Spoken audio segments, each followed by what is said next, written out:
Hello. This is a summary of the most recent press conference pertaining to the Washington Street Bridge closure, December 13th, 2023. The Governor's Office and the Department of Transportation have been meeting continuously to give you updates on the bridge. We understand there's a lot of frustration, and however, public safety is of utmost importance to everyone in Rhode Island. A lot of state officials and local officials have gathered to talk about various issues. For example, East Providence, their biggest frustration is road closures and traffic. Whereas in Providence, a big frustration has to do with the impact on small businesses. We want to make sure that those businesses get the support they need. We're hoping to solve both problems. If you're driving across the bridge from East Providence to Providence, the delays are better than yesterday. We want to bring it back to the same rate as prior to the closing, however.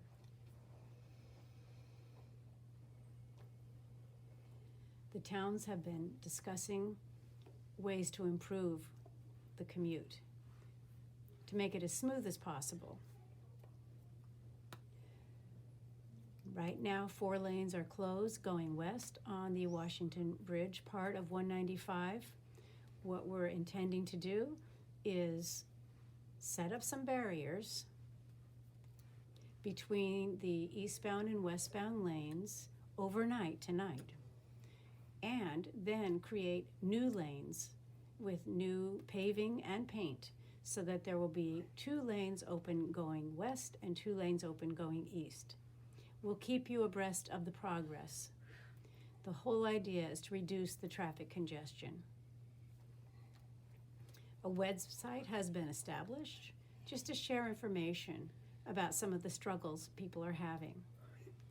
When the bridge opens, Ferry service, for example, RIPTA, and other information that people can use to reduce their frustration. In Bristol, for example, there is now increased ferry service and parking to get to Providence. There are several parking places that have been agreed upon, and you'll be able to take the ferry from Bristol to Providence. Now, for East Providence, the schools were closed today, the 13th of December. However, they will reopen tomorrow, December 14th. Check with your local schools to make sure that everything is on time and that the openings and closings are what you expect. During this time, in the holiday time, a lot of small businesses are counting on your business. We want to make sure to support those local businesses. If you have regular shopping plans or restaurants reservations, please, get together with your family and friends as planned. We want to support everyone who works here in Rhode Island and give back to the community. During today's press conference, various pictures were explained to show why the bridge was closed in the first place. The bridge, as you may know, was built in the 60s, and there were plans for renovation. During the summer they inspected it, but they inspected it again just this week and realized there had been significant changes.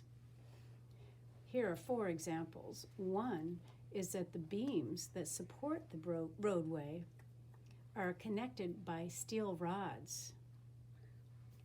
Those rods have become rusted out. Also, the supports for the bridge shouldn't have any gaps between the base and the support, but they do. And in other cases, those supports don't actually connect to the base. The rod itself is literally sheared. There's no connection to the base. And lastly, during the inspection, just before the bridge closed, with cars driving over the bridge, engineers were able to observe a movement of the bridge or a bouncing of the bridge, which should not happen. It's not safe. And that's why they agreed to close the bridge. The goal is to fix all of this within 3 months so that the bridge can remain open and ultimately have 4 lanes